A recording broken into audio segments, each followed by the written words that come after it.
5 đồng hồ. Nào, ban trọng tài đâu? Bắt đầu. Nghe cháu à, tóm lúc là nhà đội nhà cứ chiếm lúc được rồi đấy. Xí đọt kìa, xí đọt kìa. Xí đọt ở bên nu rồi nhanh mà. Xí đọt kìa, xí đọt kìa. Và tấm bình này rất cần sự dẻo dai và sức khỏe bền bỉ của các chàng trai mới có thể như bây giờ được.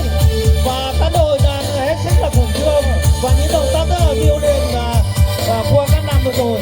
Và năm nay tổ chức là các đội đều mong muốn được chiến thắng với sự thể hiện của các đội. Đá bánh chày đòi hỏi phải có một cái nghệ thuật hết sức là khéo léo, không mang sức mạnh chưa chắc đã là thành công, nên là đòi hỏi các đội chúng ta hết sức bình tĩnh và hãy làm đúng với cái gì mà chúng ta cần để chúng ta đá bánh chày. Đề nghị các quý vị đại biểu chúng ta cổ vũ để các đội chúng ta tự tin và chúng ta sẽ giành được chiến thắng. Và bánh chày là một phần không thể thiếu trong tình trạng nuôi đán của dân tộc Mông. Bánh chày để đá của mình. Và đầu tiên bánh chày là để đầu xuân đầu tiên mong muốn một năm mới bội thu và năm tiếp theo sẽ còn được nhiều hơn nữa. Đó là chuẩn bị lâu rồi đấy, không phải chuẩn bị được chưa đấy. Nhiệt chuẩn bị nhiều lâu đấy, chia kìa. Biết của ta chúa bò lại là biết cũng như chủ phải thứ mà không được chúa sông kia. Biết khi ấy nhanh đó. Đây đợi đâu đó chỉ xí đọt thì biết ôi chúa tay nhé. Xí đọt tìa, xí đọt tìa. Đây tôi nhớ trẻ mốc khám mối tìm lòng sao nữa. Và hay là si số đời xin lúc ta nhớ gì cái tè đó nữa. Nô rõ nô rõ nó xin lúc cơ đó. Đi tôi nát chọt lại, tôi nát chọt lô xin lúc ta. Như là lục con thi đó nữa. Xí đọt lóc tìa, lóc tìa, lóc tìa. Nông nhiều cũng xin lúc cơ rồi nữa. Lóc tìa chúa bảo là chúa nhớ xí bò ấy.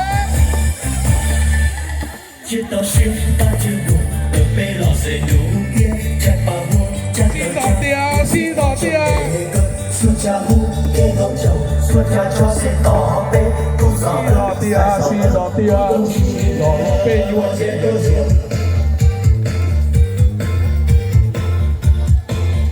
Ok, có tuần sau có tuần chúa là tôi bé là có hai con đồ xe. Cố lên, cố lên.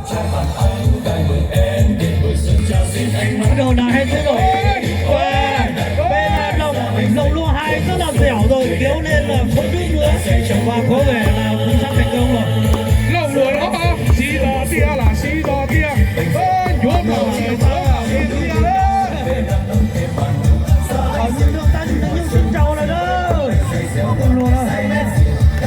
Không nhiều xí đỏ tia.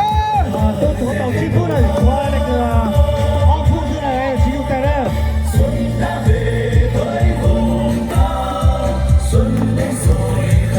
Chị mới chào lòng trò thì nói xí đỏ tia. Ôi lý mấy có hài à.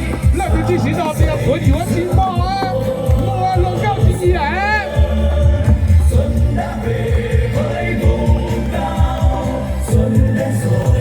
Thưa các quý vị đại biểu, thưa để các đồng chí, đá bánh chày thể hiện một là sức mạnh của